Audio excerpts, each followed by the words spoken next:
नमस्कार, मैं रहबत सिवारी। आज हम आपको 2 बड़ी खबर बताने जा रहे हैं और ये दोनों बड़ी खबरें ऐसी हैं जो ये नफ़रती चिंटू हैं, उनके गालों पर बहुत ज़बरदस्त तमाचा पड़ने वाला है और पड़ गया है। पड़ने वाला नहीं बल्कि पड़ गया है। जी हाँ, हम बात कर रहे हैं पठान की और दीपिका पादुकोण की। पठान ने ऐसा गुल खिलाया कि सभी जितने भी हिंदी भाषी फ़िल्म हैं धराशायी हो गईं, पीछे हो गईं पठान से। चार 40वें दिन के बाद भी पठान का जो क्रेज़ है वो अभी भी लगातार लोगों के बीच में बना हुआ है। चौथे हफ्ते में पठान प्रवेश कर चुकी है, लेकिन अभी भी देखा जाए तो पठान को देखने के लिए लोग सिनेमा घरों में बड़ी संख्या में लोग पहुँच रहे हैं। वीकेंड की अगर बात किया जाए तो वीकेंड के अंदर देखा जाए पिछले सैटरडे को पठान ने 1 करोड़ 5 लाख का व्यवसाय किया था, तो रविवार को भी पठान ने 1 करोड़ 10 लाख रुपए का व्यवसाय किया। ज़ाहिर-सी बात है पठान का जो क्रेज़ अभी लगातार बना हुआ है, ना सिर्फ़ देश में बल्कि विदेशों में भी पठान लगातार तगड़ी कमाई कर रही है। और जो नफ़रती चिंटू थे जो लगातार पठान के बनने के साथ ही साथ लगातार पठान का विरोध कर रहे थे और रोक लगाने की माँग कर रहे थे कि पठान पर रोक लगाया जाए, इसको प्रदर्शित ही नहीं ना होने दिया जाए और यहाँ तक कि सिनेमा हॉल तक बाहर पहुंचकर पोस्टरों को भी फाड़ा गया, लोगों को धमकाया गया, लेकिन तमाम नफ़रती चिंटू जो हैं वो धराशायी हो गए और मुँह देखते रह गए, उनका मुँह भी काला हो गया और पठान ने ऐसा धमाल मचाया बॉक्स ऑफिस के ऊपर कि सभी उसके देखते ही रह गए। जो नया विशेषण है, नया जो आंकड़ा सामने आया है, उसके हिसाब से पठान ने सिर्फ़ भारत में जो लगभग साढ़े 500 करोड़ से अधिक की कमाई कर लिया है, जो कि हिंदी भाषी फ़िल्मों में सबसे ज़्यादा है। मतलब जो 5 बड़ी हिंदी भाषी फ़िल्म हैं, जिन्होंने सबसे ज़्यादा क कमाई की, जिसमें दंगल, बाहुबली 2 है और 3 अन्य फ़िल्में 2 अन्य फ़िल्में हैं, उन सब से पीछे करते हुए पठान नंबर 1 पर पहुँच गई है। और अगर विश्व की बात किया जाए, तो 1000 करोड़ से ज़्यादा की कमाई पठान कर चुकी है और अभी जिस हिसाब से क्रेज़ बना हुआ है और लोग सिनेमा घरों पर पहुँच रहे हैं बड़ी संख्या में और हाउसफुल तमाम सिनेमा घर जा रहे हैं उसको देखते हुए ऐसा लगता है कि सारे रिकॉर्ड पठान जो है वो तोड़ने जा रही है। तो ये जो नफ़रती चिंटू थे, जो शुरुआती दौर से ही लगातार पठान का विरोध कर रहे थे, उनके चेहरे पर एक तगड़ा तमाचा है ऐसे लोगों के ऊपर जो सिर्फ़ और सिर्फ़ नफ़रत फैलाते हैं। पठान एक ऐसी फ़िल्म जो सिर्फ़ और सिर्फ़ आपसी सौहार्द बनाते हो। ज़ाहिर-सी बात है कलाकार हो या फिर सिनेमा हो, इसमें किसी भी तरीके से नफ़रत को घुसना ही नहीं चाहिए क्योंकि ये सब चीज़ें ऐसी हैं जो मनोरंजन के लिए होती हैं और आपसी सद्भाव को बढ़ाने के लिए होती हैं।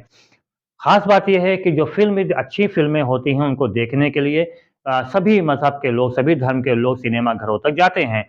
लेकिन जिस तरह से नफ़रती चिंटुओं ने एक अफ़वाह फैला रखी थी पठान को लेकर और तमाम रोक लगा रहे थे कि कोई पठान को देखने ना जाए, ऐसा कुछ भी नहीं हुआ। लोगों ने उनको पीछे करते हुए, उनकी बातों को नज़रअंदाज करते हुए ज़बरदस्त तरीके से सिनेमा हॉल तक पहुँचे हैं।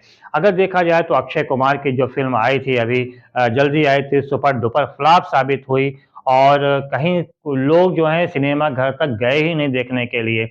ये वही अक्षय कुमार हैं जिनके तमाम विवादित बयान भी सामने अक्सर आते रहते हैं।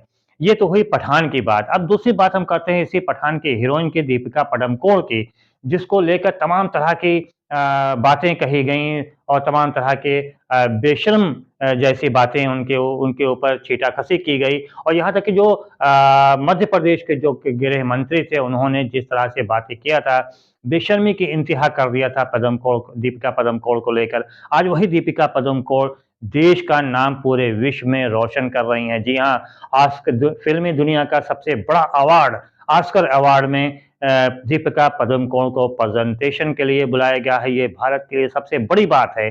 अगर देखा जाए तो ऑस्कर अवार्ड के अब तक के इतिहास में सिर्फ़ और सिर्फ़ भारतीय अगर देखा जाए कलाकारों में तो सिर्फ़ और सिर्फ़ ये सौभाग्य प्राप्त हुआ दीपिका पादुकोण को।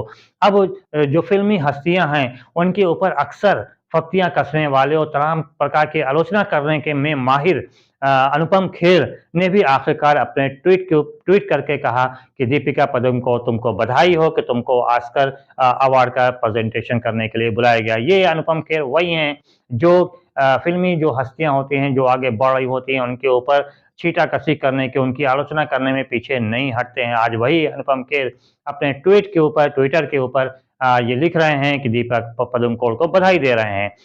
इसके अलावा और भी जितने ऐसे जो नफ़रती चिंटू थे जो लगातार शुरुआत से ही पठान की और दीपिका पादुकोण को लेकर, शाहरुख खान को लेकर तमाम प्रकार की अटकलें, तमाम प्रकार की बातें कर रहे थे, आज वही अब फ़िल्म पठान की तारीफ़ कर रहे हैं, करते हुए थक नहीं रहे हैं और साथ ही साथ दीपिका पादुकोण की भी तारीफ़ कर रहे हैं कि हाँ, आज दीपिका पादुकोण ने दुनिया में भी भारत का नाम रोशन किया गया है। दोस्तों, आप शायद भूले भी नहीं होंगे कंगना रनावत को जो लगातार पठान को लेकर और दीपिका पादुकोण और शाहरुख खान को लेकर तरह-तरह की बातें अपने ट्विटर पे लिखती थी। आज वही कंगना रनावत हैं जो तारीफ़ करते हुए नहीं थक रही हैं। अजीब तरह से यू टर्न लिया है ऐसे लोगों को, ज़ाहिर-सी बात है भगवान ही भला करे।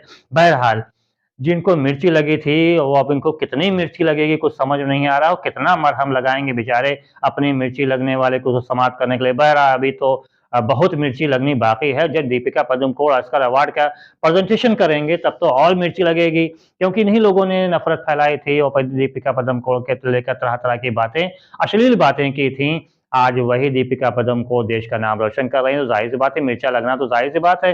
अब जब मिर्ची लगेगी तो आखिर कहाँ से मरहम लाएँगे? मरहम कहीं ख़त्म ना हो जाए, किसका मरहम लगाएँगे? बहरहाल दोस्तों आप भी देखिए अभी पठान क्या-क्या गुल खिलाते हैं और दीपिका पादुकोण की बात किया जाए तो ज़ाहिर-सी बात है दीपिका पादुकोण का ऑस्कर अवार्ड के प्रेज़ेंटेशन के लिए बुलावा आना बहुत ही बड़ी बात देश के लिए है।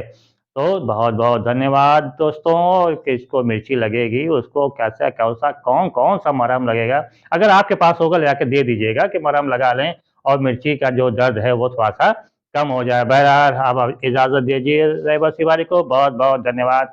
जय हिंद, जय भारत।